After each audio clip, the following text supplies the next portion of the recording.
BP Cruz y The Service Desk Institute presentan la Semana de la Evolución de TI, transformando la industria.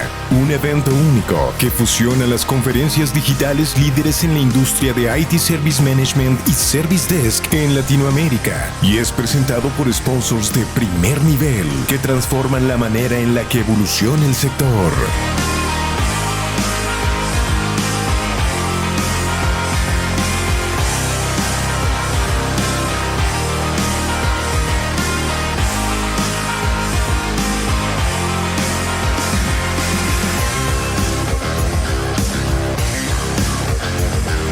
Semana de la Evolución de TI. Comenzamos.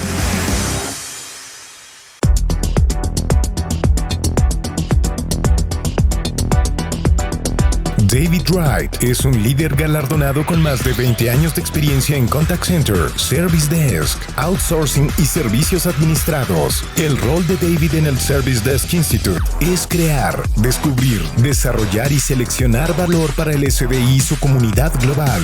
Apasionado por el Service Desk, el poder del trabajo en equipo y la búsqueda de la excelencia en el servicio. La misión de David es defender la comunidad de servicios y soporte de TI, compartir sus historias, desafiar las percepciones e inspirar a los Service Desk a ser brillantes.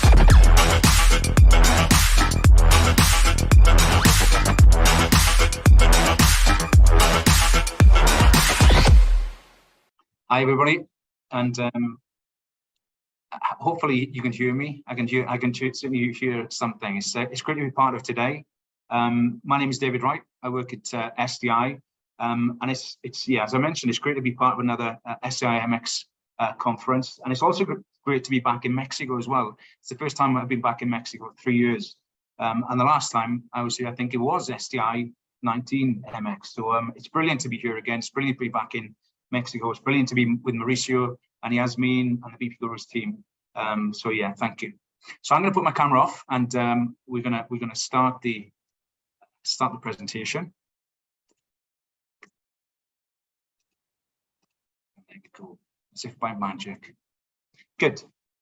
So yeah, it's been 3 years. So and I think over those 3 years, it's been a bit of a torrid time, really, isn't it? It's been a very busy few years. And yes, I think the world's changed. I think when you consider the very concept of change, what change was in 2022, or before 2020 rather, and what changes right now in 2022, watching organizations come to terms with what happened was astonishing to watch unfold. So if you think about that in terms of having to manage and deal with change across a business ecosystem, the impact of change on an organization's people, its information, its technology, its partners, its suppliers, its processes, its practices, it's really been incredible to see how, in many cases, it's brought the best out of the people who work in IT.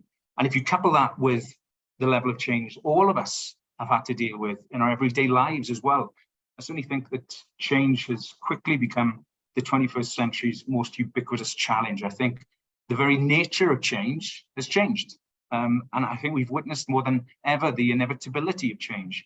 And you can argue that the skills needed to deal with change are now more than ever the prerequisite skills needed for success. So we're going to reflect. We're going to reflect on some of that. We're going to take a look at what happened. We're going to reflect on what we saw. We're going to maybe a chat about what's happening now and then what to expect. And this presentation is based on some research that we've carried out in conjunction with Sunrise and Sunrise Software and Freshworks. We haven't got enough time to go through all the findings, but we'll certainly go through some key aspects. And the full research reports can be downloaded using that QR code that you can see there. So you can just use that, and there's a whole host of information that you can access. You'll also see that at the end of the session as well. Okay. Okay, so the first one there. The first one there is, well, as it says really, that service desk and IT support are incredibly adaptive. And that ability to adapt has been one of the most defining legacies of the past couple of years. It's proven that success is the ability to adapt. So let's look at some data from October 2021. Now, this was targeted at understanding how organizations had and were dealing with COVID-19. So this data relates to how well prepared organizations were to transition to home working and how well they adapted to home working. And as you can see there, almost a quarter, 24% of all respondents said that they were very well prepared with tried and tested business continuity processes and technologies in place to support the transitioning to home working. 46% of respondents said that they were reasonably well prepared, and 22% there in yellow, you can see, they said they were slightly prepared, and there's a little red selection there of 8%, and those were the organizations and people who were not prepared, so they didn't have any fit-for-purpose business continuity strategy at all in place. So I think that's relatively positive. You've got 70% of the respondents said that they were either very well or reasonably well prepared for what happened. And when we look at how well organizations adapted to transitioning to working from home, both from the perspective of the organization, so the organization adapting to home working, and from the perspective of the service desk and how well a service desk adapted to supporting end users working from home. And again, you can see some very positive results there in the data as well. For many, adapting to home working was a success. 56% of respondents said that as an organization, they adapted very well to transitioning to home working. When we look at how well the service desk adapted to working from home and supporting end users from home, 62% of respondents said that the service desk adapted very well. So again, some very positive reading, I think. For many of our respondents, they were prepared and they adapted well to home working. We also asked practitioners how they approached the transition to home working. How did they adapt? What did they prioritize in the shift to remote working? And this is the outcome, and I really love this. It's what practitioners said they did. It's not, you know, people who say they're experts. These are the people doing it. This is what they said they did. Sort of crowdsourced priority list, really, of how they adapted. So you can see there the top 5 changes that were made. First one there, well, pretty obvious, really, but good to see. Processes were reviewed to make sure that they were fit for purpose to support the change service and the service environment. Collaboration platforms were implemented. Additional training and knowledge were given to end users, promoting and encouraging the end users to have a more self-serving user experience. Self-service capabilities were improved and implemented. And staff were given additional training and knowledge to enable them to provide effective support for the changed user needs. So that's really great to see. It's really great to see. It's almost a playbook of how organizations changed and adapted to the new environment. And a very interesting statistic there, over half of the respondents, 56%, implemented a collaboration platform to support the shift to remote working. Now that may seem a little bit obvious now, a bit of an anticipated outcome, especially as we take for granted now the collaboration platforms like Microsoft Teams or Zoom. However, if you think of that just on its own, it's a clear example of how many organizations adapted through necessity. And that move, just that move of 56% of those organizations putting in a collaboration platform, I think is almost a paradigm shift away from how organizations operated pre-COVID-19 to where they are today.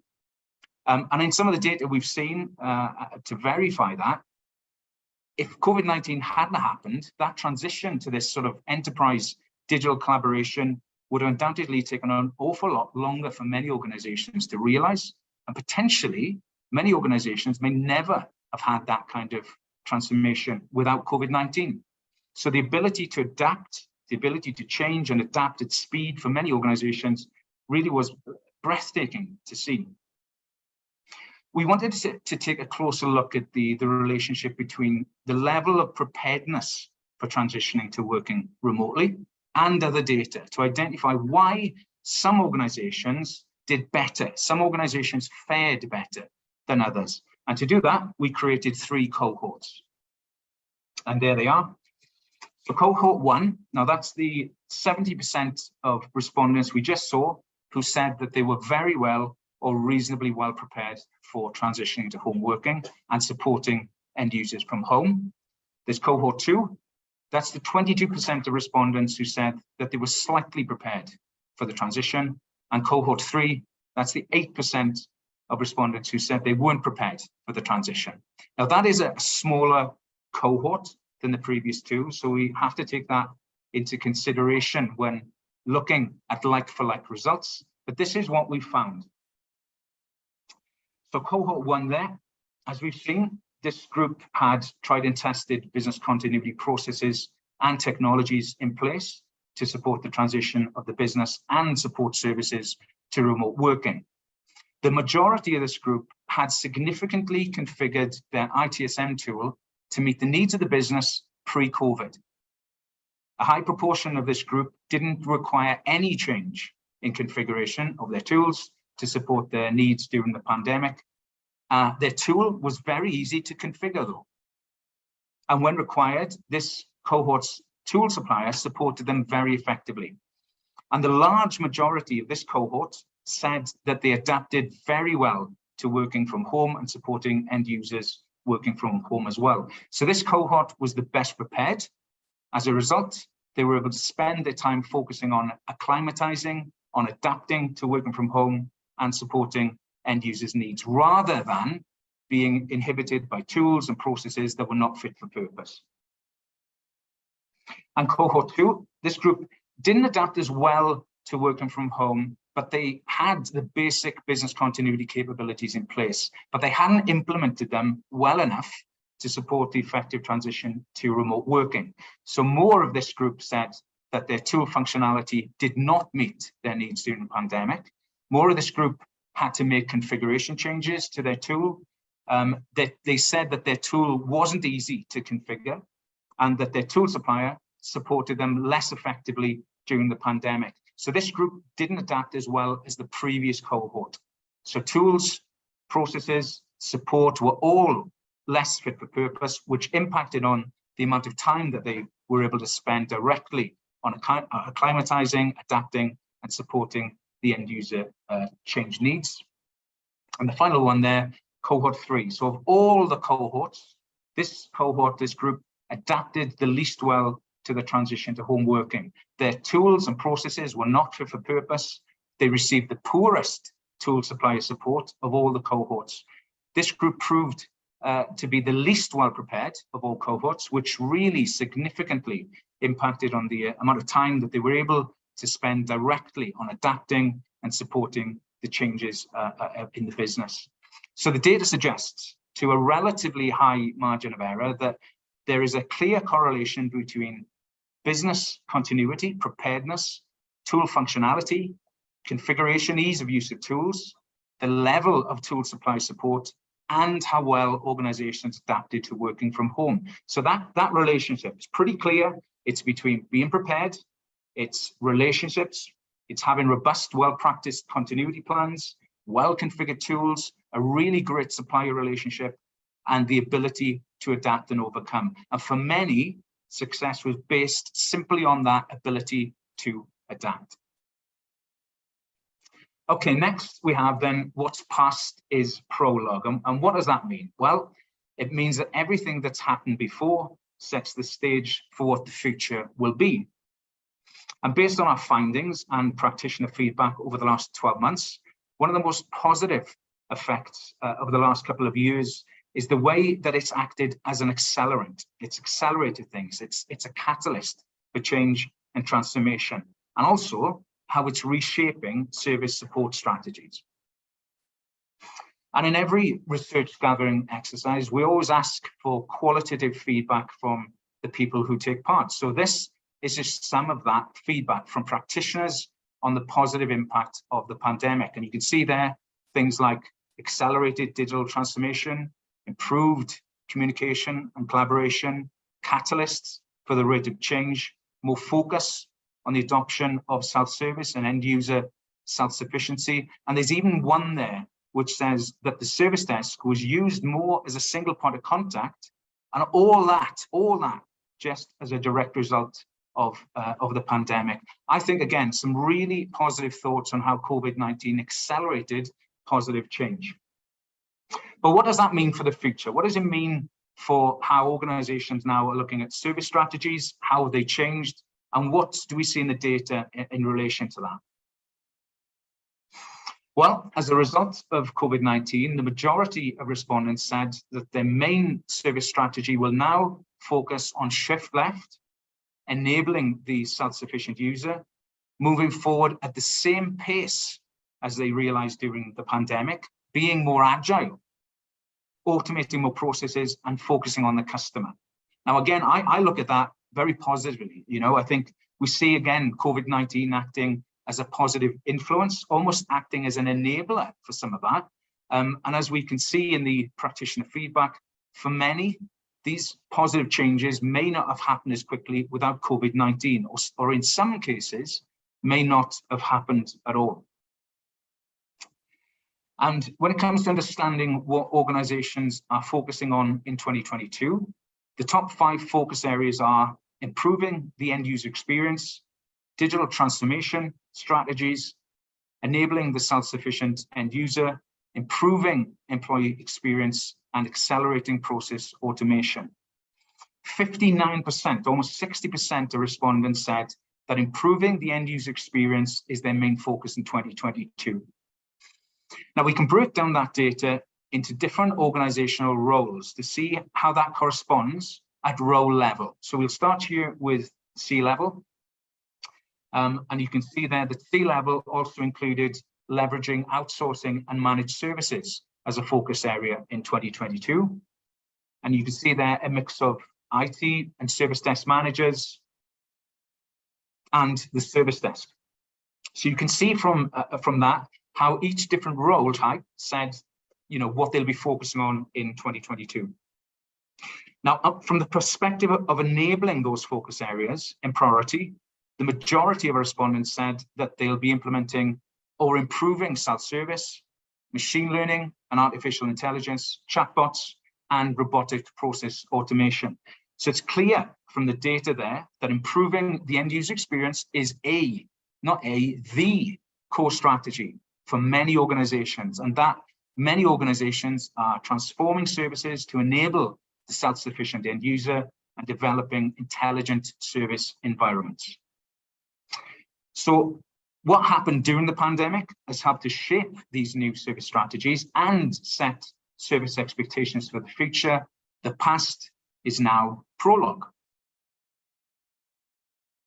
Good. Okay, so the next one we have here is focusing on the customer makes a company more resilient, which is actually, love him or hate him, a quote from Jeff Bezos. Which follows on from what we've just seen. And I quite like that quote. It incorporates much of what we do in IT. It's almost the why we do it as well.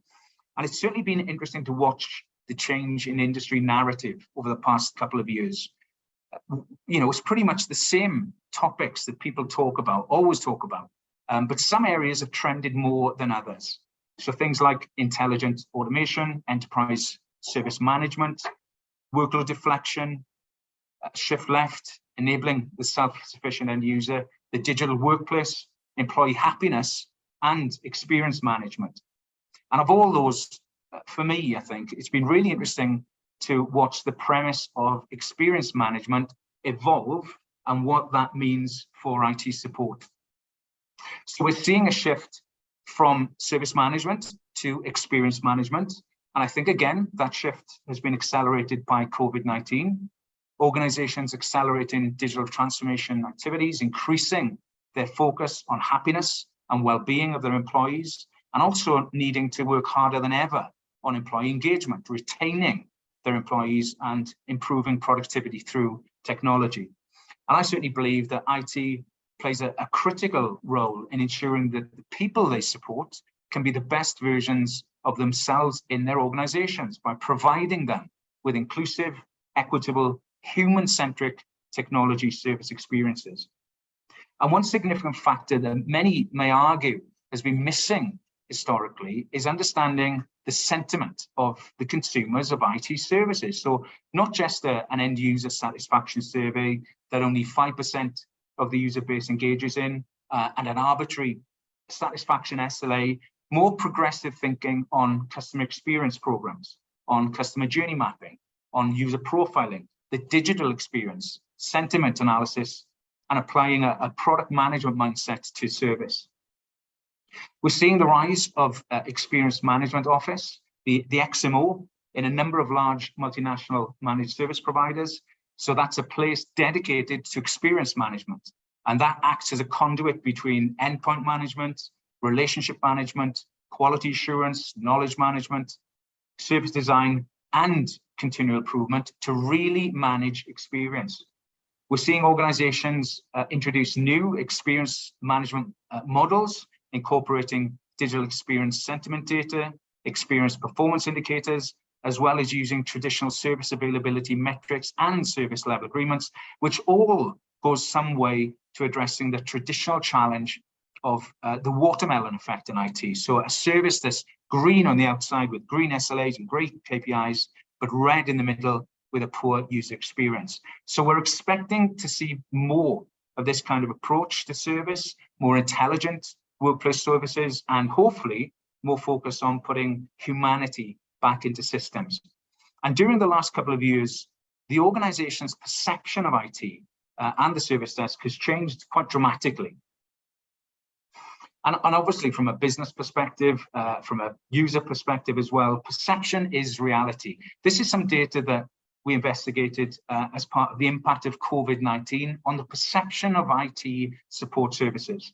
So as you can see there, 65% of all respondents said that the business's perception of IT support improved as a result of the pandemic.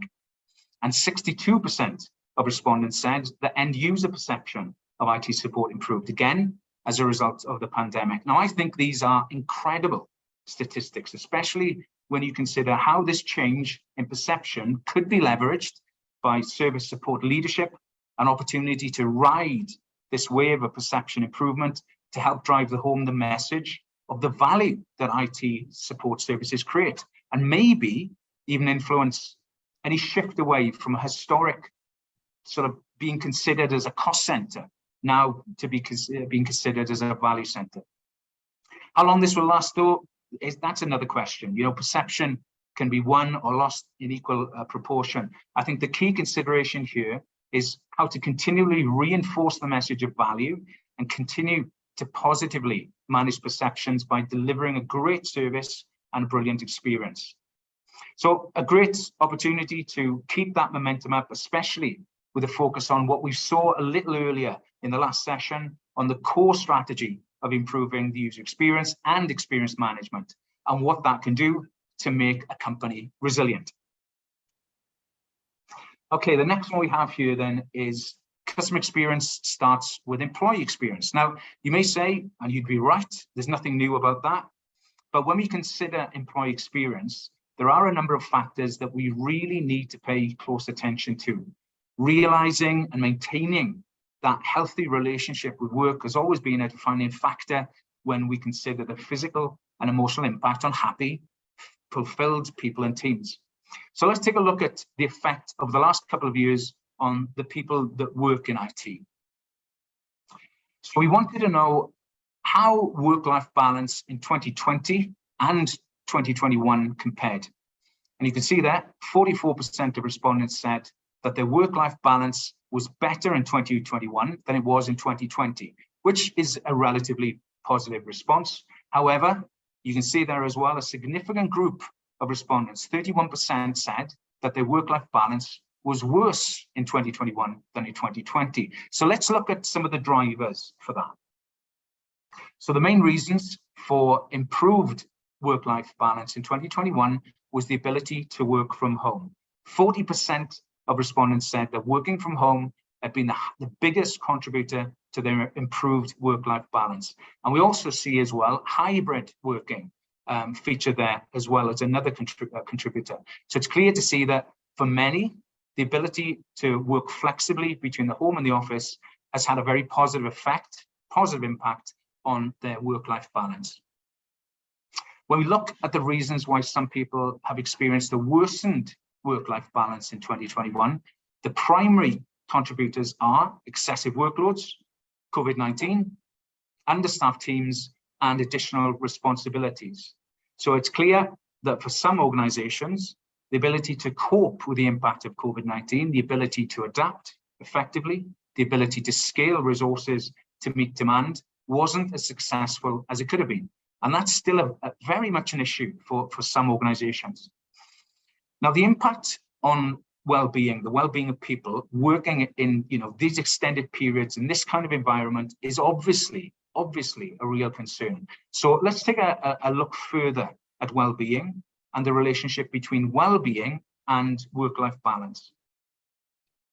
So when we look at the comparisons with emotional well-being between 2020 and 2021, 36% said their work-life balance was better in 2021 than 2022. However, 28% said that their emotional well-being was worse in 2021. And when we look at the impact of work-life balance on well-being, we see this, a very similar response to the first question. So 43% of respondents said that their work-life balance had contributed positively to their emotional well-being in 2021. Again, a relatively positive response, but you can see there again, 30% of respondents said that their work-life balance in 2021 had negatively contributed to their emotional well-being. So clear to see that home working, hybrid working has helped to make work-life balance better and positively contributed to well-being. And also excessive workloads, understaffed teams are areas of real concern for some people's well-being. We also wanted to understand what people thought would make their work-life balance better and what they thought their organizations could do to improve their emotional well-being. And again, the data here is very, very clear indeed. The top responses to both questions are the same, which is salaries, salary related. Alongside that, sufficiently staffed teams and reduced workloads are also key areas to support improved work-life balance and the well-being of IT workers. Now, I think that these responses are, undeniable. For many, the old adage of overworked and underpaid is still very much a reality through very difficult times as well. And it's clear that some organizations, I think, need to really quickly look to address these issues to make sure they retain their talent and ensure happy, productive teams, which, as we've already seen, is the foundation for a great customer experience. Good, okay, so we've got the last one today. Now, I originally had this one down as the future of work starts today, not tomorrow. And that's okay, But I think it could be better, as with everything we do. So I've changed that to a quote by Thomas Edison, which is, there's a way to make it better, find it. We talked earlier about the kind of industry content that's been created and what information practitioners are consuming recently. And prior to COVID-19, content was focused on iterative continual improvement, adopting best practice. And post-COVID-19, that changed to interest in workload deflection, to enabling the self-sufficient end user to shift left, to enterprise service management, intelligent automation, and the digital workplace. Now, a lot of those are linked to shifting work, using technology to manage the demand more effectively and providing faster and more effective service. And a lot of those are changing how organizations work and what work may look like in the near future. One of the key drivers, if not the key driver, that many industry experts are talking about for 2022 and beyond is the need for innovation. All organizations must innovate, not only by adopting new technologies, but also rethinking how they've traditionally approached delivering services, both to their customers and to their employees. So let's take a look at how organizations are considering skills and how that relates to influencing innovation and what that means for future of work as well. So the need for skills, reskilling to support the future, it continues to be a much discussed topic, especially taking into consideration the changes that we've witnessed during the last couple of years. From our research, 81% of respondents said that as a direct result of COVID-19, they had to introduce new skills, upskill or reskill service desk employees. The majority of those respondents, 48%, said that those skills were human skills rather than technical skills or business skills. So the likes of effective communication, teamwork, responsibility, people skills, leadership, and adaptability. Those were the skill and focus areas for almost half of all the respondents. And on top of that, 82% said that they now think differently about the skills that service desk professionals need to possess in the near future. So what skills? What skills do our respondents think we'll need in the next 2 to 3 years? Well, as you can see there, professionals think the most in-demand skills for the next 2 to 3 years will be problem solving, emotional intelligence, analytical thinking, and collaboration. And again, we can break that data down into different organization roles from C-level to service desk to see how they correspond at a role level. And you can see there, problem solving and collaboration, the blue and the red, they are the most consistent across all the role profiles.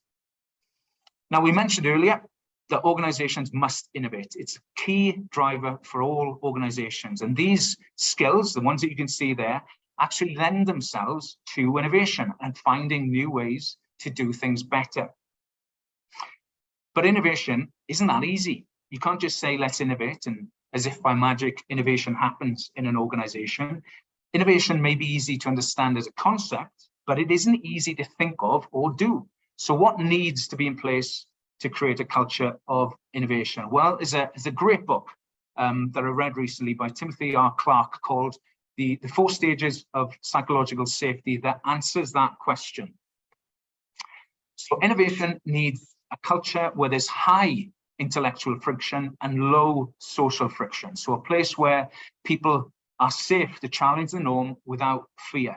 And the job of a modern leader is to increase intellectual friction and decrease social friction at the same time. But there are foundations that need to be in place to do that. And there's a direct link between inclusion and innovation.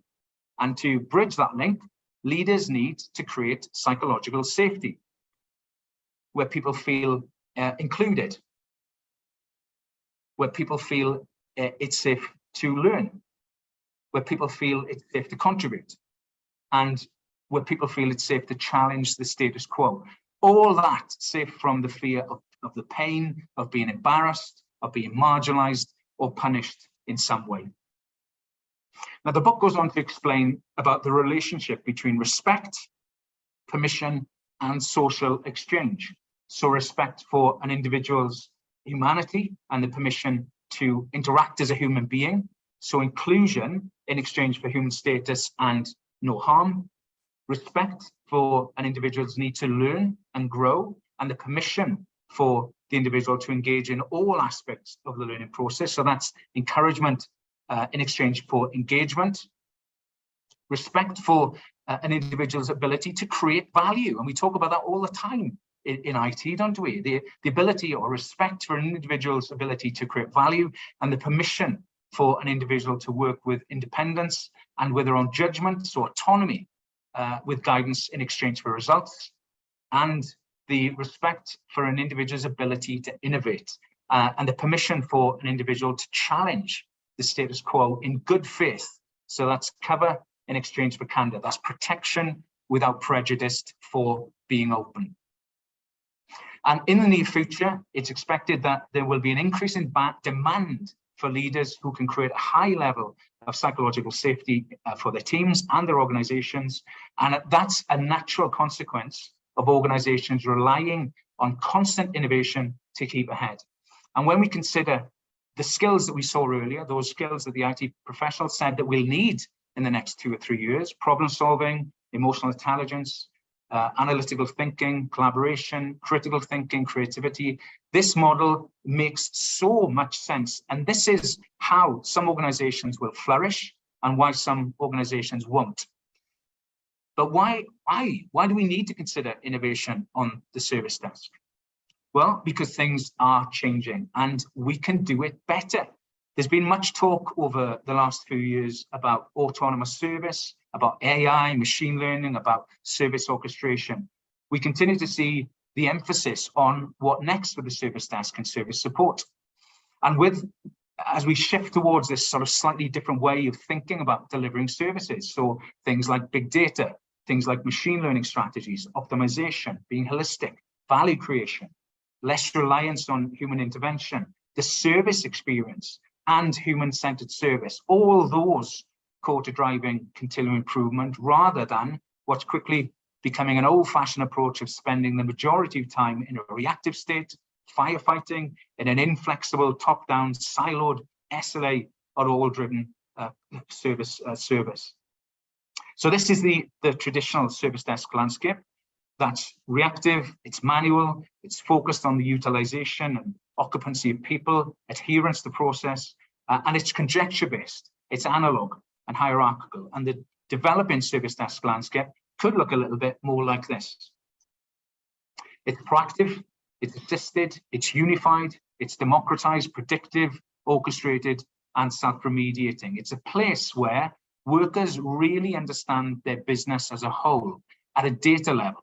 So unraveling complex workflows, analyzing data, pattern recognition, and process understanding, innovating to find areas to improve, remove, and automate to create business value, to create a better customer experience, and a happier and safer place to be as an employee. So whether it's the service desk, customer service, or anywhere across an enterprise, it's not going to be just about having the most technology with the best capabilities. It's actually going to be about how well organizations integrate both technology and their people, and how they continue to transform and innovate to enable both people and technology to work in harmony. Now, that's the feature of the service desk. That's the feature of customer experience. That's the feature of the enterprise. And that's what the future of work could look like. So organizations, we've said it, and I'll keep saying it, organizations need to be able to continually innovate, or they'll be left behind. And we've all seen examples of big brands, organizations over the years, some examples there, who were unable to create the psychological safety needed to innovate. And I'm sure we'll see more of these kinds of organizations over the next 5 or 10 years. So my message is, don't let your organization be one of those. Remember that quote. Remember the quote from Edison, there's a way to make it better, find it. Good, so that's pretty much it from me. There is an old adage I like to use now and again, which says, inflexible companies are destroyed by disruption. Agile companies adjust disruption, and smart companies improve through disruption. And it's clear to see, I think, from the research that the people in IT who work in IT support services have and will continue to adapt, improve. It's what we do. It's what we do to support the needs of our organization and our end users. And end users who in many cases are our colleagues, our teammates, and even our friends and family. So it's been brilliant to witness the dedication of everybody in IT, all the IT workers, and the dedication they showed during the pandemic, and to see that dedication being recognized at some of the highest levels in industry. So on behalf of STI, thank you to everyone who supported their organization through those difficult times. So thank you for listening. I think it's time for questions.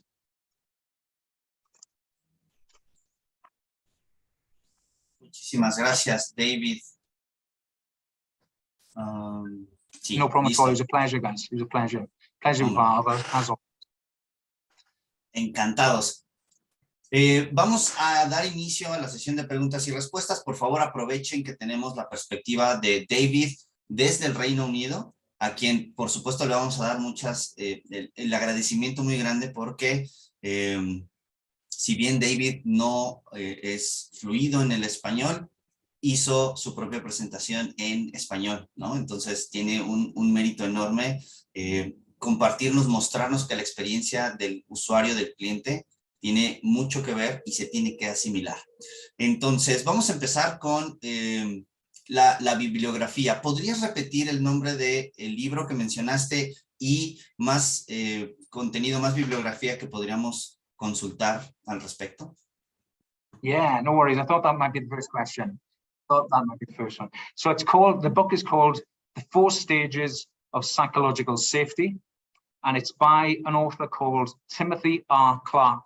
And I'm sure that the team will forward that information on should anybody need it.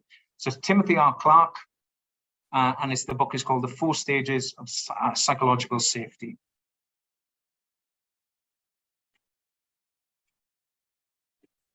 Perfecto, en un momentito lo pondremos en el chat, en lo que podemos hacer bien la transcripción y lo van a tener. De todas maneras, les recuerdo que los videos van a estar disponibles la próxima semana para que ustedes los puedan consultar.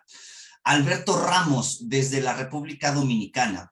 Para una empresa pequeña o de tamaño mediano que quiere iniciar un proceso de automatización, ¿cuál sería el primer paso para dar?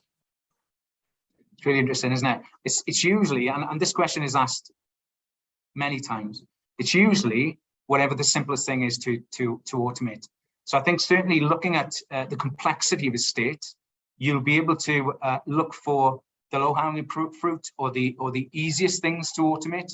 It depends on the capability that you have to automate as well. So what technologies, what people that you've got behind the scenes to automate. So it really depends on the organization. It really depends on the amount of time and effort, the strategy, the budget. But I certainly go for the most simplest things. It doesn't have to be world beating. It doesn't have to be anything that's going to make a huge impact. But just to get into starting to look to automate stuff. And you've got to use some intelligence around that as well, So I'd certainly sort of encourage the quickest wins around automation. Muchísimas gracias, David. Diego Pinto, ¿cómo un gobierno que de por sí es lento puede hacer todo lo que nos has platicado? Sorry, give me that one again, sorry. Vamos a intentar ponerle un poco más de contexto. Todo lo que nos has platicado, ¿no? que sabemos que es hacia donde tenemos que avanzar, ¿cómo podríamos nosotros intentar llegar a ello sabiendo que, por ejemplo, tenemos escasez de recursos, personas que no tienen las habilidades o las competencias? ¿Qué podemos hacer nosotros para poder llegar a esa gran visión? It's really interesting. I think leadership in an organization is one of the most important factors. And these days, and I'll be perfectly honest, these days, we've got a choice, we've got a choice as people who work in organizations, whether we are comfortable with a leadership team. So I think leadership is a big deal. And I think the right leaders, and I've seen very young leaders coming through, not the old leaders, not the old guard who do things in a certain way, not the people who look at that Edison quote and say, we can do things better, go and find it. So I think leadership is a big deal. I think progressive leadership, I think leadership, considering where organizations are and looking at what that means for the stakeholders. Yeah, so leadership is a big deal. If I had my time again, in some of the organizations that I may have worked for, and certainly some of the organizations that I've been party to, engaged in some way, shape or form, I think these days people have got a choice. So it's about whether or not an organization is right for you, or if there are better organizations out there where you can realize this. So you might find some organizations, some of the stuff that we've looked at, they struggle with resources, they struggle with budget. And I'd ask my question, is that an organization that I think I can change as a person, as an employee, or as a leader? So I think it's difficult. There isn't one cure to everything. I think much of it, though, depends on the people listening right now. If an organization is the right fit for you, if you can see what it's going to deliver, if you can get some purpose from being in that organization or not. So yeah, it's a tough question to ask, but I think it's all about leadership. It's about how the leadership engages with you as an individual, and how much you trust and rely, and how safe you feel in an organization when it comes to trying to make things change. Andrea Palomino, el tema es la centralización y descentralización.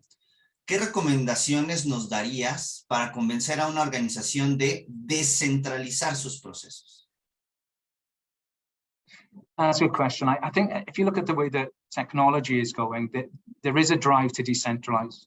If you look at organizations and when they're siloed and they're all after similar budgets and they're all fighting for money, I think that's a very old-fashioned approach.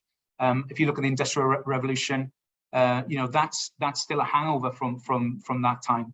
So we still work like that. I think the technology is changing the way we think about organizations, and there is a slight change. So if you look at, people like Gartner and other organizations like McKinsey, they talk about technology and sort of pushing decision-making down into the lower echelons of an organization.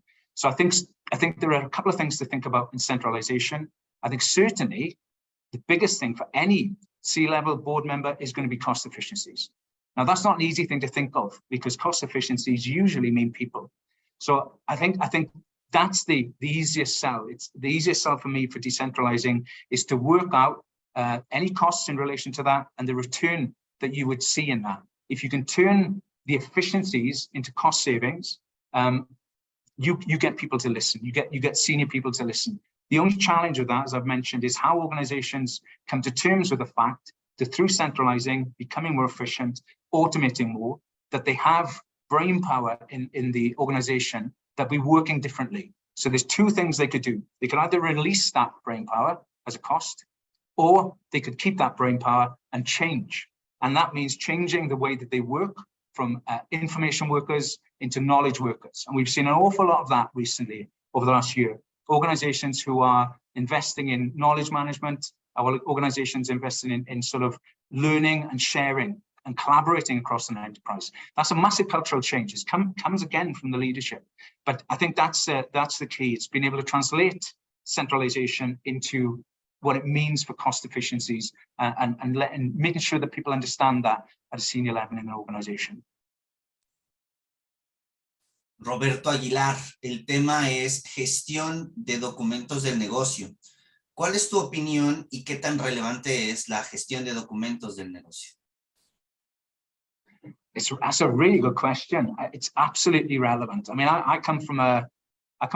we all come from a background where governance, process governance and corporate governance and sort of certifications are all important. So I think absolutely still relevant. What I would say is I've seen organizations that can't move because they've got so much corporate governance in place. It actually slows them down.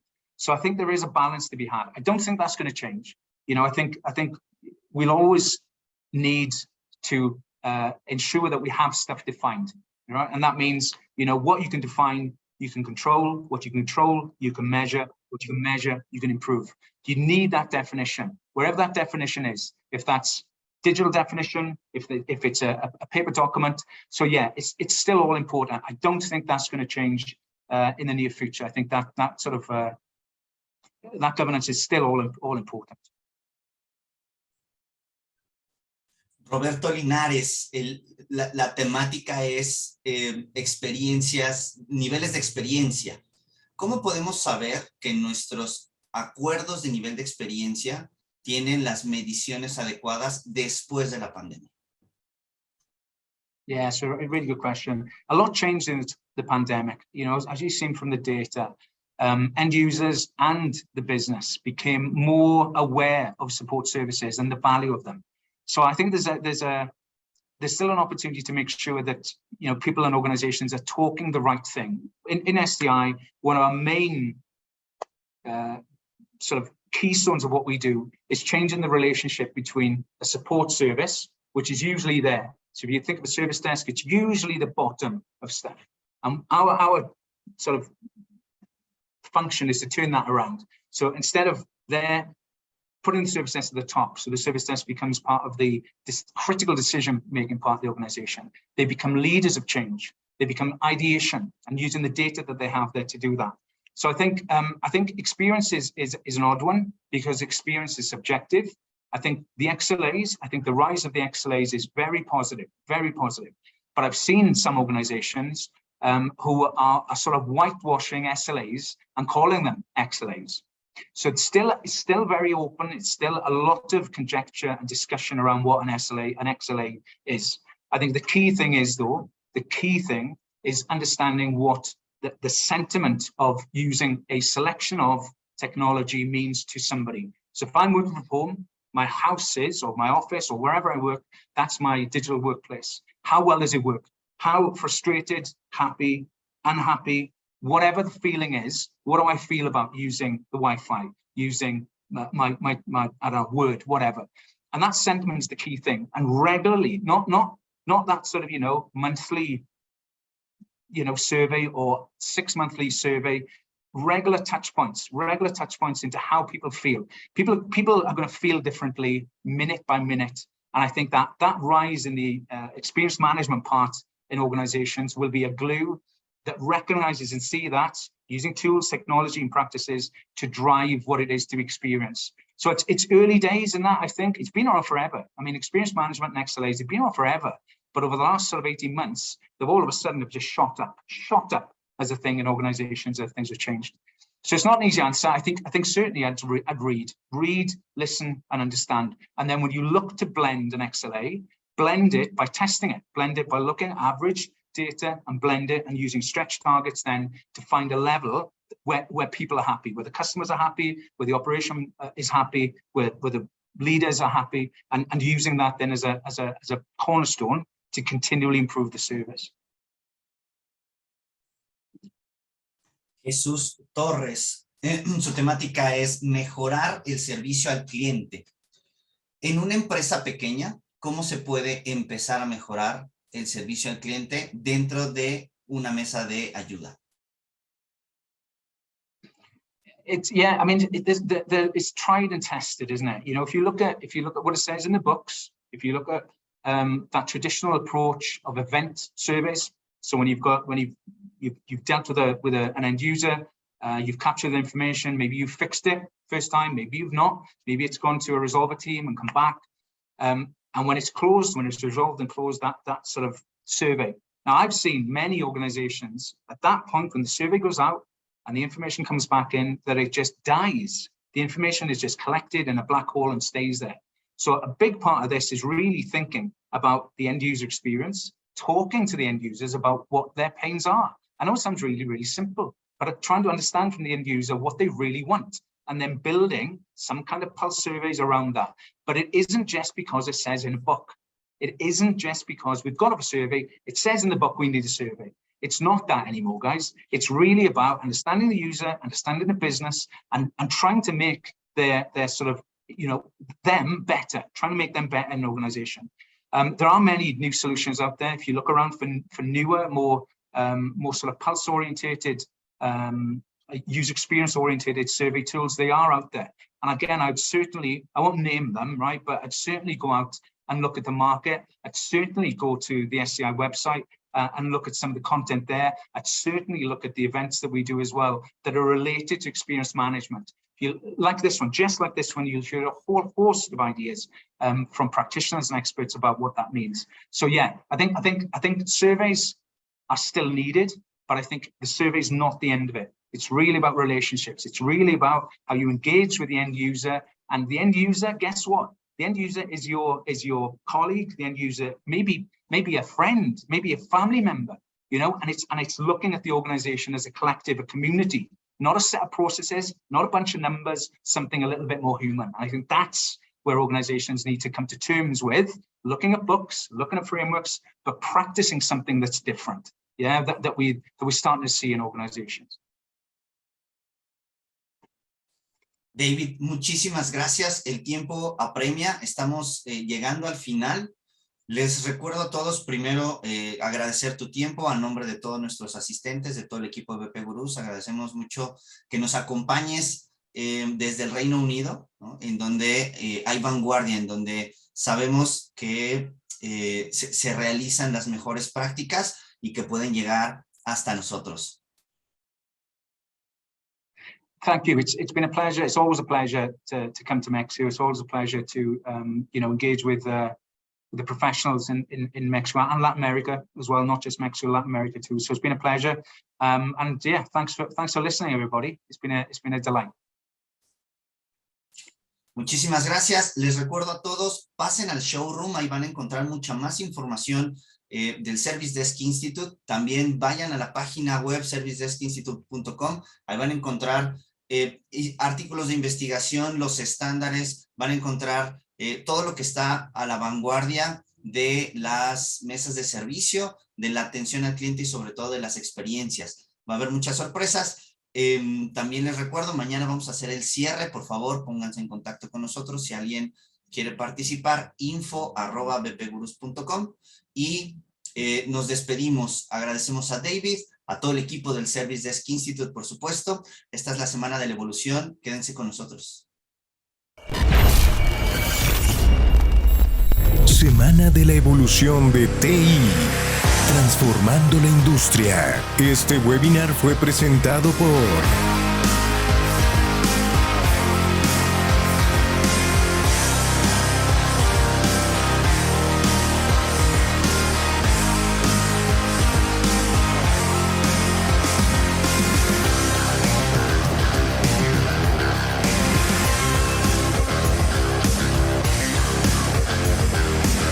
Semana de la evolución de TI, transformando la industria.